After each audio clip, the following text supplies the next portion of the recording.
பாண்டிச்சேரியில் நடந்த ஈரக்கொலையை நடுங்க வைக்கிற ஒரு சம்பவத்தை பற்றி தான் இந்த வீடியோவில் பார்க்க போகிறோம். 54 வயதான ஒரு நாயும் 19 வயசான ஒரு கஞ்சா குடிக்கும் சேர்ந்து 9 வயது சிறுமியை அதே ஏரியாவிலே வசிச்சுட்டு இருக்க அந்த நாய் 2 பேரும் சேர்ந்து அதே ஏரியாவில் இருக்கிற அந்த 9 வயது சிறுமியை கடத்தி கொண்டு போயிட்டு வீட்டுக்குள்ளே வச்சு பாலியல் பலாத்காரம் பண்ணி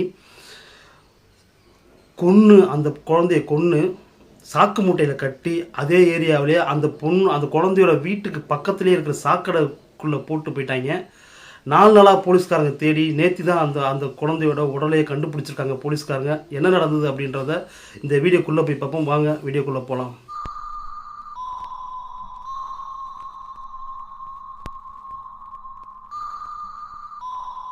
கடந்த சில நாட்களுக்கு முன்னாடி தான் ஸ்பெயின், அதாவது யூரோப் கண்ட்ரியிலேருந்து 2 வீலர்லேயே உலகம் ஃபுல்லாக சுற்றி வந்துட்டுருக்காங்க. அவங்க ஒரு ட்ராவல் பண்ணிகிட்ருக்காங்க. அவங்க உலகம்லாம் சுற்றி இந்தியாவுக்கு வந்தாங்க. இந்தியாவுக்கு வர்றப்போ ஜார்க்கண்ட் மாநிலத்தில் ஒரு 7 பேர் சேர்ந்து அவங்க கணவன் கண் முன்னாடியே அந்த பொண்ணு, அதாவது ஒய்ஃபை அவங்க கணவனை கட்டி போட்டு ஒய்ஃபை கேங் ரேப் பண்ணிட்டாங்க. அதில் 3 பேர் மட்டும்தான் அரெஸ்ட் பண்ணாங்க.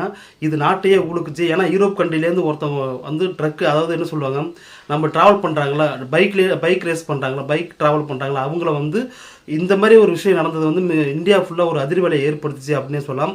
அந்த சம்பவமே இன்னும் அடங்கவே இல்லை. அதுக்குள்ளே பாண்டிச்சேரியில் கடந்த சனிக்கிழமை அன்னைக்கு மதியம் 2 மணி வாக்கில் 9 வயது சிறுமி விளையாண்டுட்டு இருக்காங்க. விளையாண்டுட்டுருப்போ திடீர்னு அந்த குழந்தையை காணும். 9 வயது சிறுமி 5வது அதே ஏரியாவில் ஒரு கவர்மெண்ட் ஸ்கூலில் படிச்சுட்டு இருக்க அந்த சிறுமி. அவங்க அப்பா ஒரு டிரைவராக இருக்கார். சாதாரண குடும்பத்தை சேர்ந்தவங்க தான். அதே ஏரியாவில் விளையாண்டுட்டு இருக்கிறப்ப மதிய டைமில் அந்த குழந்தைய காணும். பெற்றோர்கள் எங்கெங்கே தேடி பார்க்குறாங்க. வீட்டுக்கு வந்துடுவாங்கன்னு சொல்லிட்டு அலட்சியமாக இருந்திருக்க டைமில் அந்த குழந்தைய காணணும். அப்புறம் எல்லாரும் தேட ஆரம்பிக்கிறாங்க. தெருவே தேடுது, ஊரே தேடுது. ஆனால் அந்த குழந்தைய காணும். போலீஸ்காரில் போய் முத்தியால்பேட்டை தான் அவங்க சொந்த ஊர், சோலை நகர் அப்படின்னு சொல்கிறாங்க. அந்த ஏரியாவில் தான் வசிச்சுட்டு இருக்காங்க அந்த பெற்றோர்கள். அந்த தெருக்காரங்க அவங்க பெற்றோர்களாக சேர்ந்து முத்தியால்பேட்டையில் உள்ள போலீஸ் ஸ்டேஷனில் போயிட்டு கம்ப்ளைண்ட் பண்ணுறாங்க, தன்னுடைய குழந்தைய காணும் அப்படின்னு சொல்லிட்டு. போலீஸ்காரங்க எங்கேயே தேடி பார்க்குறாங்க. சிசிடிவி ஃபுட்டேஜ் எது கிடைக்குமா சொல்லிட்டு அந்த ஏரியா ஃபுல்லாக சிசிடிவியெல்லாம் செக் பண்ணுறாங்க. எந்த ஒரு சிசிடிவியுமே எங்கேயுமே கிடைக்கல. ரயில்வே ஸ்டேஷன்லேருந்து பஸ் ஸ்டாப்லேருந்து எங்கே பார்த்தாலுமே அலசி ஆராயிறாங்க. அன்றைய முழுதும் கிடைக்கவே இல்லை.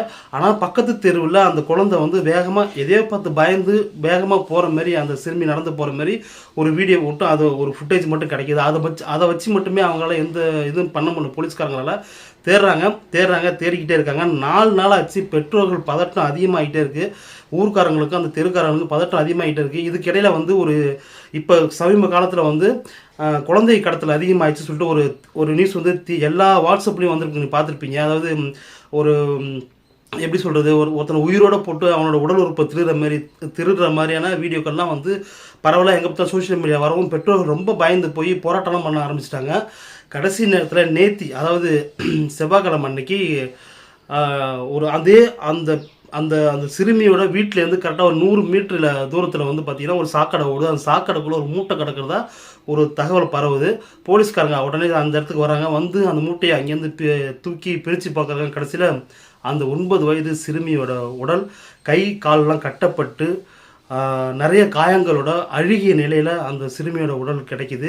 இதுக்கெல்லாம் காரணம் நான் முன்னாடியே சொன்ன பார்த்தீங்கன்னா 54 வயது கிழட்டு நாய், ஒரு நாய் 19 வயசு சேர்ந்த ஒரு கஞ்சா குடிக்கு பயணம் அதே தெருவில் அதே ஏரியாவில் வசிச்சுட்டு இருக்கிற நாய் 2 பேரும் சேர்ந்து அவன் பேர் கருணாஸ். ஒருத்தவன் 19 வயசான கருணாஸ். இன்னொருத்தவன் 54 வயசு சொன்ன அவன் பேர் விவேகானந்தன். என்ன பேர் வச்சிருக்கான் பார்த்தீங்கன்னா, விவேகானந்தன் பேர் வச்சுட்டு அந்த நாய் அவங்க வீட்டுக்கு கூப்பிட்டு போயிட்டு, அந்த விவேகானந்தன் வீட்டுக்கு கூப்பிட்டு போயிட்டு அந்த சிறுமியை ஆசவார்த்தை கூறி கூப்பிட்டு போய் தான் சொல்கிறாங்க. என்ன பேசுறான்னு தெரியல. ஆசவார்த்தை கூறி கூப்பிட்டு போயிட்டு அந்த விவேகானந்தன் வீட்டில் வச்சு அவன் பாலியல் பலாத்காரம் பண்ணுறது ட்ரை பண்ணுறான். அப்போ அந்த கருணாஸ் கஞ்சா குடிக்கும் உள்ளே வரான். அவனும் சேர்ந்து நானும் தான் பண்ணுவேன்னு சொல்லிட்டு, நானும் தான் அந்த சிறுமியை இது பண்ணுவான் அப்படின்ற மாதிரி, பாலியல் பலாத்காரம் பண்ணுவான்ற மாதிரி 2 பேருக்குள்ளே தகராறும் வந்திருக்கு. கடைசியில் என்ன பண்ணுறது, அந்த சிறுமி கத்த ஆரம்பிச்சு, பயங்கரமாக வலி தாங்க முடியாமல் கத்த ஆரம்பிச்சிருக்கா. எங்கே நம்மளை காட்டி கொடுத்துருவான்னு பயந்துட்டு 2 பேரும் மாறி அடிச்சிருக்கானுங்க. அடித்து அந்த சிறுமியை கொலை பண்ணியிருக்கானுங்க. அந்த நாய்ங்க, கஞ்சா குடிக்கு நாய், அந்த 60 வயசு நாயும் சேர்ந்து பண்ணியிருக்கானுங்க. கொன்னதுக்கப்புறம் வேறு என்ன பண்ணுறதுன்னு தெரியாமல் கையும் காலையும் கட்டி அந்த சொல்லவே முடியலனால அந்தளவுக்கு கேவலமான செயலை ஒரு சாக்கு மூட்டையில் கட்டி அதே ஏரியாவில் உள்ள அந்த சாக்கடையில் தூக்கி வீசியிருக்கானுங்க. இது என்னைக்கு நடந்ததுன்னா அன்னைக்கே நடந்திருக்கு. ஆனால் போலீஸ்காரங்க அது தெரியாமல் 3 நாளாக தேடிட்டு இருக்காங்க. போலீஸ்காரங்க எதுவுமே கிடைக்கல. எப்படி எந்த குழுமே இல்லாமல் எப்படி கண்டுபிடிக்குதுன்னு போலீஸ்காரங்களும் ஒரு பக்கம் திணறி போயிருக்காங்க. பெற்றோர்கள் அந்த ஊருக்காரங்க எங்கே பார்த்தாலும் தேடி இருக்காங்க, எதுவுமே கிடைக்கல. நிறைய போராட்டங்களும் பண்ணியிருக்காங்க. ஆனால் ஒன்றும் பண்ண முடியல. கடைசியாக தான் வந்து யாரோ ஒருத்தவங்க பார்த்து தகவல் சொல்லி அந்த மூட்டை போய் பிரித்து பார்க்குறப்ப அந்த சிறுமியோட உடல் கிடைக்குது. அந்த கருணாஸ் நாயின்னு சொல்கிற பார்த்தீங்கன்னா அவனும் போலீஸ்காரங்க கூட அவங்க பெற்றோர் கூட சேர்ந்து தேடி இருக்கான் அந்த குழந்தைய காணும்னு சொல்லிட்டு. இவ்வளோ வேலையும் பண்ணிவிட்டு அவனும் சேர்ந்து தேடி இருக்கான்றதான் மிக கொடுமையாக இருக்குது. கடைசியில் வந்து அவங்க அப்பா, அந்த பெற்றோரோட அப்பா வந்து ஒரு ஆடியோ வந்து வெளியிடுறாரு. கஞ்சா குடிக்கிங்க 7 பேர் சேர்ந்து தான் என் பொண்ணை வந்து இந்த மாதிரி பண்ணிட்டானுங்க அப்படின்ற மாதிரி ஒரு ஆடியோ வந்து வெளியாகுது. அது வாட்ஸ்அப் ஃபுல்லாக அந்த பாண்டிச்சேரி ஃபுல்லாக பரவுது.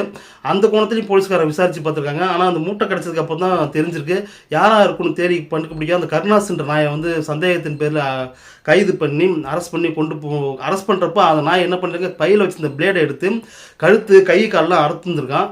ஏன்னா அறுத்துட்டு ஒரு வழி இல்லாமல் அவன் பாட்டுக்கு போன மாதிரி நின்றுருக்கான். எந்த ஒரு ரியாக்ஷன் இல்லாமல் நின்றுருக்கான். இல்லைனா அவன் அறுத்துக்கிட்டு ரத்தம் ஒழுகுது, எந்த ரியாக்ஷன் இல்லாமல் நிற்கிறான்னு போலீஸ்காரங்க செக் பண்ணுறப்ப தான் அவன் மிகப்பெரிய கஞ்சா குடிக்க அப்படின்றது தெரிஞ்சிருக்கு. அவனை கூப்பிட்டு போயிட்டு தீவிரமாக எப்படி போலீஸ்காரன் விசாரிப்பானோ அந்த முறையில் விசாரிக்கிறப்ப அவனும் அந்த விவேகானந்தன்ற 54 வயசு அந்த ஆளும் சேர்ந்து அந்த குழந்தைய இதுமாரி பண்ணணும், நாங்கள் தான் கூப்பிட்டு போனோம், நாங்கள் தான் வீட்டுக்குள்ளே வச்சு இப்படி பண்ணணும் அப்படின்ற மாதிரியான உண்மையை ஒத்துக்கிட்டானுங்க.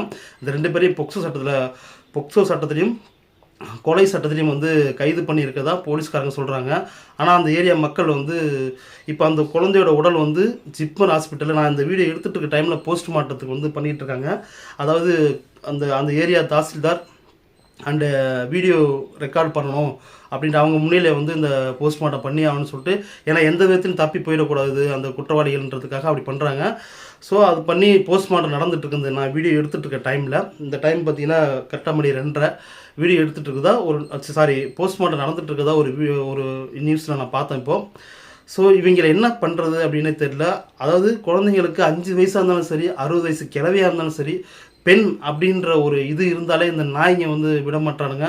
இது எங்கேயோ நார்த் சைடில் நடந்துச்சுன்னு நம்ம பார்த்த நிறைய நியூஸ்லாம் பார்த்துருப்போம். ஆனால் நம்ம ஊரில் பாண்டிச்சேரியில் இப்படி ஒரு ஈரக்கொலை நடுங்கிற அளவுக்கு நடந்திருக்கு அப்படின்னு நினைக்கிறப்ப நல்லா ஒரு மாதிரியாவது 4 நாளாக இந்த குழந்தைய வந்து தேடி இருக்காங்க. இந்த போலீஸ்காரங்களோட அலட்சியம் அப்படின்னு சொல்லிட்டு அலட்சியமாக இருந்த போலீஸ்காரங்களை கூண்டோட வேறு இடத்துக்கு மாற்றுறதா வந்து முதலமைச்சர் ரங்கசாமி வந்து சொல்லியிருக்காரு. முதலமைச்சர் ரங்கசாமியும் இப்போ ஜிப்மர் ஹாஸ்பிட்டலுக்கு வந்து போயிருக்கிறதா ஒரு நியூஸோட பார்த்தேன் நான். இதை எப்படி எடுத்துக்கிறதுனே தெரியல. ஒரு கொலையும் ஒரு 9 வயசு சிறுமி, அதே ஏரியாவை சேர்ந்த சிறுமி, அவங்க அப்பா அம்மாவை நல்லாவே தெரியும் அந்த நாய்க்கு. ஆனால் அந்த நாய்ங்க 2 பேரும் வந்து அந்த குழந்தைய இப்படி பண்ணுறதுக்கு எப்படி மனசு வந்ததுன்னே தெரியல.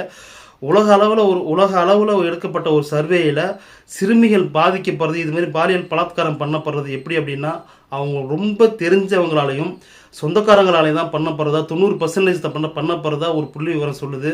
ஸோ நம்ம எல்லாருக்கிட்டையுமே வந்து பாதுகாப்பாக நம்ம குழந்தைய வளர்க்கணும் அப்படின்னு தான் நான் வேண்டி கையெடுத்து கும்பிட்டு கேட்டுக்கிறேன். என்னதான் வந்து பொக்சோ சட்டம் வந்து அவங்களுக்கு தண்டனை கொடுத்தாலும், அதாவது ஒரு மாதத்துக்குள்ளே 2 மாதத்துக்குள்ளே தண்டனை கொடுத்தாலுமே வந்து திருப்பி மீண்டு வந்து அவன் அந்த வேலையை பண்ண தான் போகிறானுங்க. இந்த மாதிரி கஞ்சா குடிக்க நாய்கள்லாம் தூக்கில் போடணும் அப்படின்னு சொல்லிட்டு அவங்க பெற்றோரும் சரி, அந்த ஊர்க்காரங்களும் சரி மிகப்பெரிய போராட்டம் நடந்துச்சு. ஒரு 3 மணி நேரமாக வந்து டிராஃபிக் ஜாம் ஆகி பாண்டிச்சேரியே ஸ்தம்பிச்சிச்சு அப்படின்னு சொல்லலாம். இது இல்லாமல் நிறைய தொண்டு நிறுவனங்கள், சமூக ஆர்வலர்களாக சேர்ந்து கடற்கரை ஓரமாக அங்கேயும் போராட்டம் பண்ண பயங்கரமான போராட்டம், பாண்டிச்சேரியை ஸ்தம்பிச்சு போச்சு அப்படின்னு சொல்லலாம். அந்தளவுக்கு போராட்டம் பண்ணியிருக்காங்க. இதை ஏன் நான் இங்கே சொல்கிறேன் அப்படின்னா, நிறைய பெண் குழந்தைகள் 5 வயசுலேருந்து 9 வயசு, 10 வயசு, 12 வயசு, 15 வயசு மைனர் பொண்ணுங்களை கடத்தி கொண்டு போயிட்டு இந்த மாதிரி வேலை பார்க்குறது, இந்த மாதிரி கேவலமான செயல் செய்கிறது வந்து நம்ம நாட்டில் அதிகரிச்சுட்டே இருக்குது. இதுக்கு பொக்சோ சட்டம் மட்டுமே பத்தாது அப்படின்றது என்னுடைய தனிப்பட்ட அபிப்பிராயம். இப்போ மடகாஸ்கர் அப்படின்ற நாட்டில் வந்து பார்த்திங்கன்னா இந்தமாரி சிறுமிகளை வந்து பாலியல் பலாத்காரம் பண்ணுறவங்களை வந்து அவங்களோட ஆண்மையை வந்து கட் பண்ணணும் அப்படின்ற ஒரு சட்டத்தை போட்டிருக்காங்க. அதெல்லாம் பத்தாது. இதை தாண்டி உடனே அவங்களுக்கு மரண தண்டனை விதித்தாதான் மறுபடியும் சிறுமி மேலே கையை வைக்கிறது யோசிப்பானுங்க. இந்த மாதிரி நாய்ங்க கஞ்சா போதையில் இவனுங்க தெரியாமல் பண்ணுறது கிடையாது, தெரிஞ்சு தான் பண்ணுறானுங்க. ஆனால் அந்த கஞ்சா போதையில் இன்னும் அவனோட காமம் அதிகரித்து கண்ணை மறைச்சி அவனுக்கு என்ன செய்யணும்னு தெரியாமல் பண்ணுறது தான் முதல்ல வந்து காரணமே. நம்ம ஊரில் போதைப் பொருட்களோட பழக்கமும் அதிகமாகிடுச்சுன்றது இங்கே நிதர்சனமான உண்மை. கடந்த ஒரு வாரத்துக்கு 10 நாளைக்கு முன்னாடி பார்த்துருப்பீங்க, யார் இந்த டிஎம்கே கட்சிக்காரங்க எவ்வளோ பெரிய போதை ஆஸ்திரேலியா வரைக்கும் ஏற்றுமதி பண்ணுறதை கூட நம்ம நியூஸில் படிச்சிருப்போம். ஸோ இந்தமாரி நாய்கள்கிட்ட நம்ம குழந்தைய பாதுகாக்கணும்னா நம்ம தான் ஜாக்கிரதையாக குழந்தைங்க விளையாட போகுதுன்னா நம்ம பெற்றோர்கள் அண்ணன் தம்பிகளோ கரெக்டாக வாட்ச் பண்ணுங்கள். 5 நிமிஷம் 10 நிமிஷத்துக்கு முன்னாடி ஒரு 5 நிமிஷம் 10 நிமிஷத்துக்கு இடையில அந்த குழந்தை எங்கே இருக்குன்னு போய் பார்த்துக்கிட்டே இருங்க. இப்படியான வாட்ச் பண்ணால் மட்டும்தான் நம்ம குழந்தைகளை பாதுகாக்க முடியும்.